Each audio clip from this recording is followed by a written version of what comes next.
Bwana Yesu asifiwe.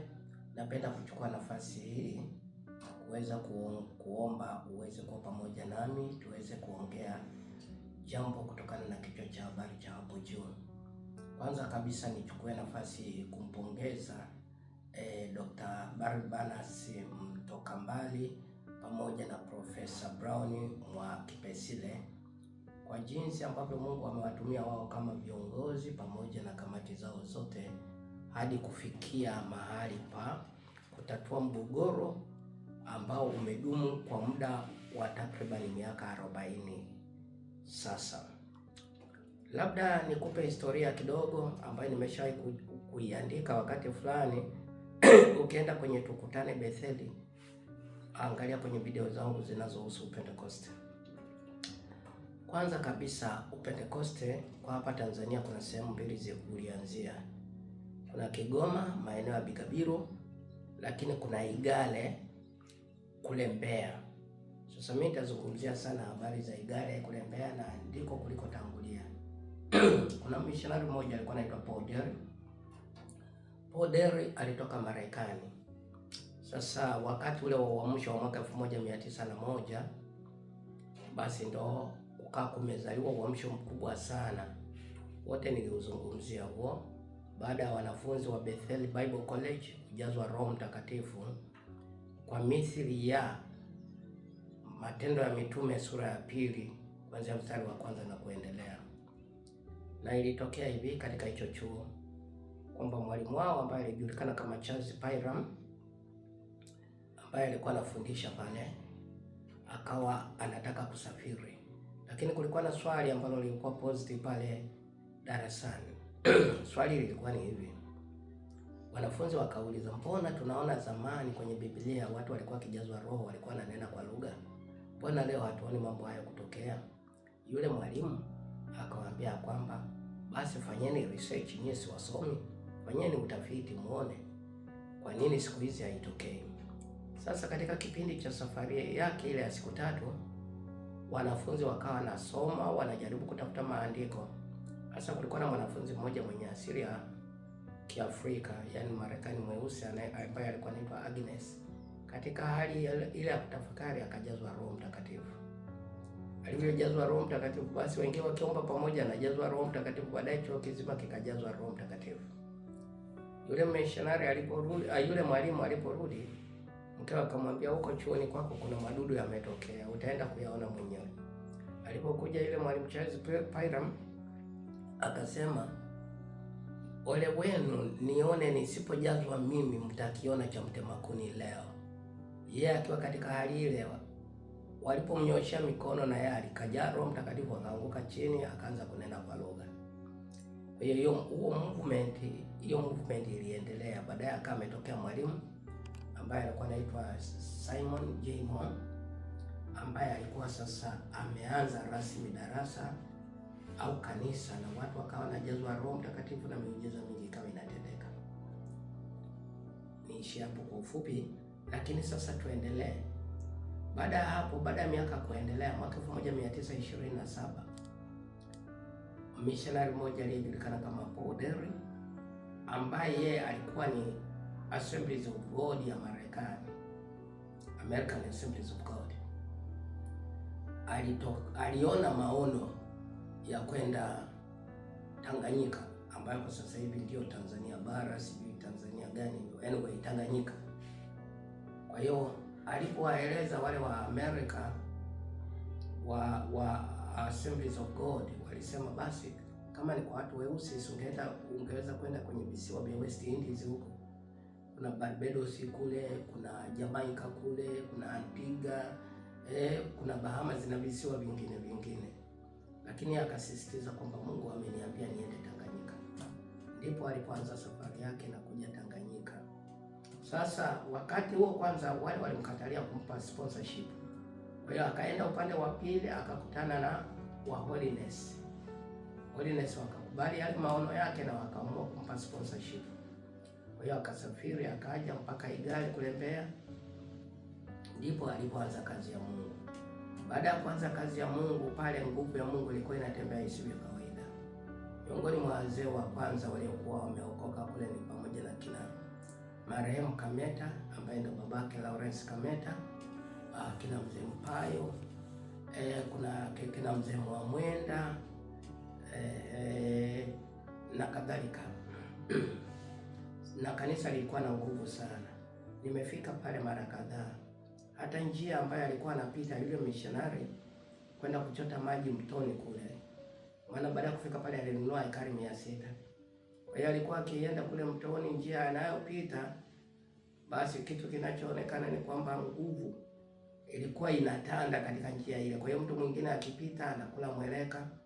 Kwa hiyo akaendelea hivyo, na kanisa watu wote wakajazwa Roho Mtakatifu. Na hata kulikuwa na njia ambayo ilikuwa inatoka Malawi, ikabidi waisogeze pembeni, maana watu walikuwa wakipita maeneo yale, nguvu ya Mungu inawakamata, wanakula mweleka, kama ni wagonjwa wanaponywa.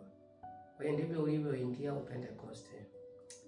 Sasa wakati yuko pale, kuna binti mmoja pia alikuwa ametoka Marekani, alikuja kuwatembelea.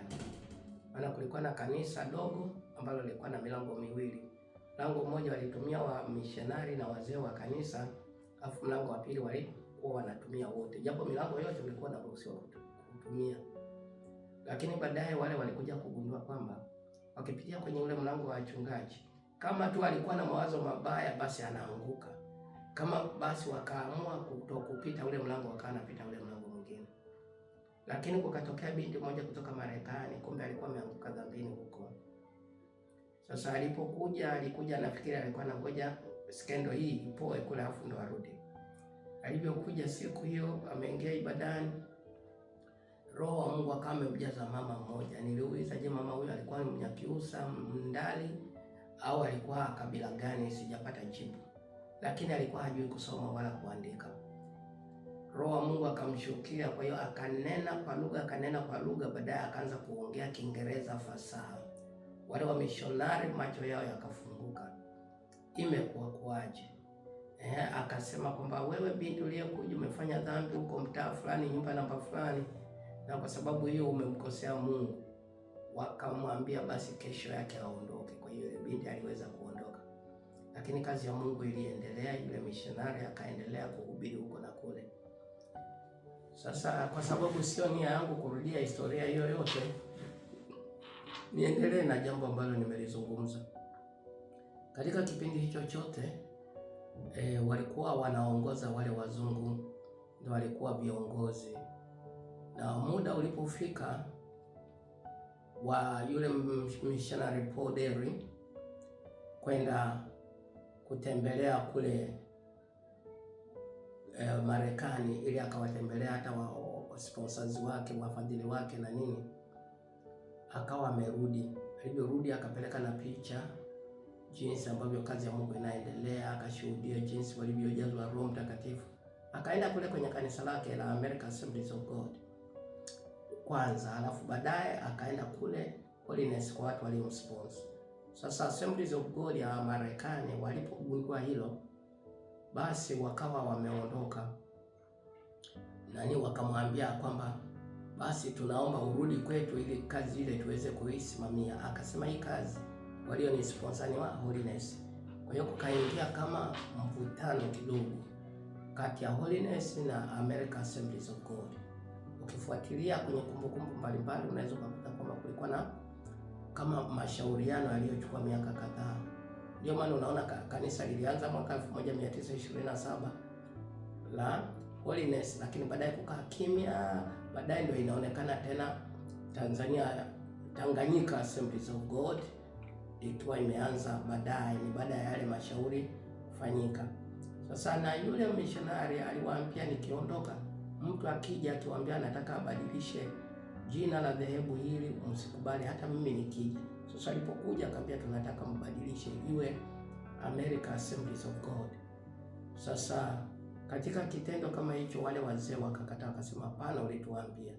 Kwa hiyo ikabidi aanzishe pembeni.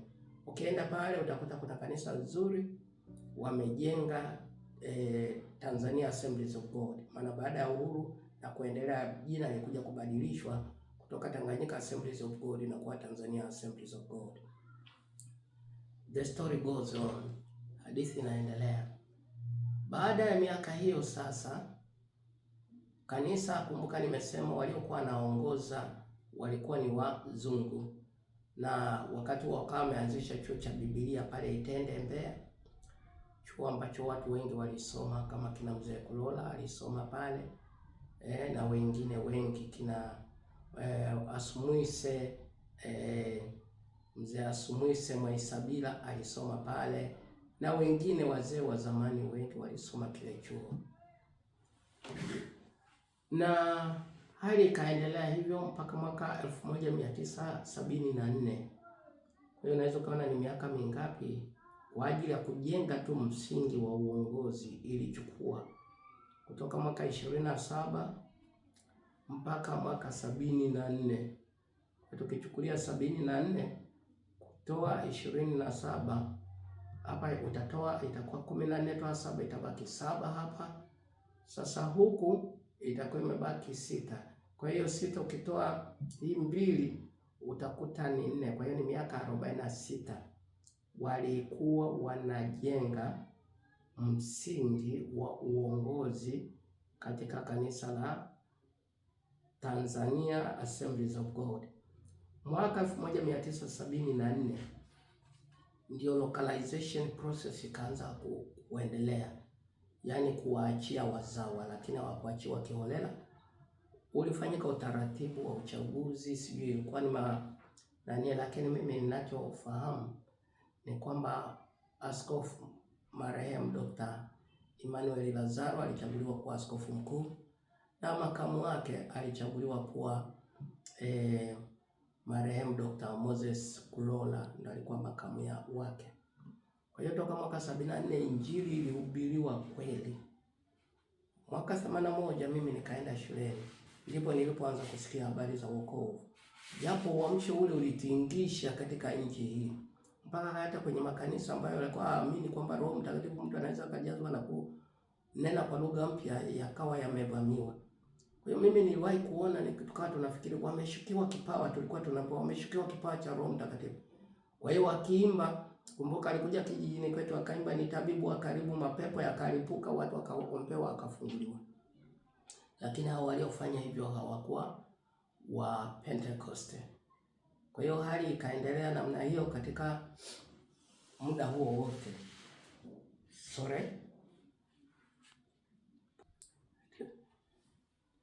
Nataka katika kipindi hicho chote kule walikuwa wanaendelea kuhubiri injili. Kwa hiyo injili ilihubiriwa. Sasa ninawakumbuka wahubiri wakubwa waliohubiri, alikuwa anazungumza kama marehemu Dr. Emmanuel Lazaro. Ninakumbuka, sijaokoka, vijana waliookoka walinishawishi kwenda kwenye mkutano wake. Akasema, ndugu yangu Kulola mwaka jana alihubiri habari hizi, na kijana wetu Christian Kiwia alikuwepo mwezi uliopita alihubiri habari hizi, na mimi nimesimama tena kuhubiri habari hizi. Yesu yu hai leo. Ndio slogan aliyokuwa anapenda kuitumia. Na nguvu ya Mungu kwa kweli ilikuwa inatembea. Mimi niliona kama natetemeka, nguvu ya Mungu ikawa inanitikisa. Sasa kwa sababu niliambiwa shuleni ukienda kwenye mkutano watu waliookoka, utajikuta unalia bila kupigwa, na unaweza ukajikuta umeanguka. Kwa hiyo mimi nilikimbia mbio kabisa. Kwa hiyo baadaye ndo akawa amekuja Mzee Kulola, naye akahubiri, watu wengi waliponywa. Lakini pia nilikimbia mkutano ule alipokuwa anahubiri habari za kurudi kwake Yesu. Baadaye akawa amekuja Mzee Christian Kiwia, ambaye yeye alikuwa akisimama kwenye mikutano yake, watu huku makundi yanajazwa Roho Mtakatifu hata bila kuombewa. Akiwa pale Mdenganamade Mtwara, ambapo aliwahi kuchunga kwa muda, akawa anaelezea alipokuwa amemaliza kidato cha 6. Wenzao wanauliza uko idara gani? Akasema mimi niko idara ya Injili. Wakati ule ulikuwa ukimaliza kidato cha 6 ni sawa sana mtu mwenye masters siku za leo, yani tena sio masters, labda niseme PhD, kwa sababu ulikuwa ukimaliza kidato cha 6 uchague kwenda chuo kikuu au kwenda kazini kwanza, alafu ndio uje uende chuo kikuu. Lakini yeye akaamua kwenda kumtumikia Mungu. Akana tueleza kwamba mahali chumba alichokuwa amepanga kilikuwa kinavuja, hata siku moja unga ukawa umeloana, ikabidi unga ule kidogo aliokuwa nao tena wa muhogo waanze kuukausha. A lot of stories, shuhuda nzito. Kwa hiyo injili ikaendelea. Kwa hiyo pale Mtwara sasa nilipookoka mimi mwaka 1981, alikuwa mchungaji wetu mmoja ambaye alikuwa anafanya kazi RTC. Yule mtumishi wa Mungu alikuwa anamtumia sana kabla ya kwenda Marekani kusoma. Ilikuwa nguo zake zikianikwa, watu wakipita tu chini ya nguo zile mweleka. Maji yale alikuwa anaitwa Beda Mpumbe. Maji yale kama juu kule wanafua nguo zake. Wewe ukikanyaga maji huko mtoni, lazima nguvu ya Mungu ikushughulikie. Nguo tu. It was like that. Na shuhuda nyingi, kwa sababu si wakati wa kutoa shuhuda, labda nitakuja nitoe video nyingine inayohusu shuhuda tu za hawa wazee. Utaona kama makundi ya malaika yalivyokuja akashuka kwa mzee Lazaro yakiimba twende sote kwa nyumba ya Baba na nini. Hiyo itakuja baadaye. Kwa hiyo hali ikawa namna hiyo, na mimi nikaokoka mwezi wa 4 mwaka 1981. Na kazi ya Mungu ikawa inaendelea vizuri.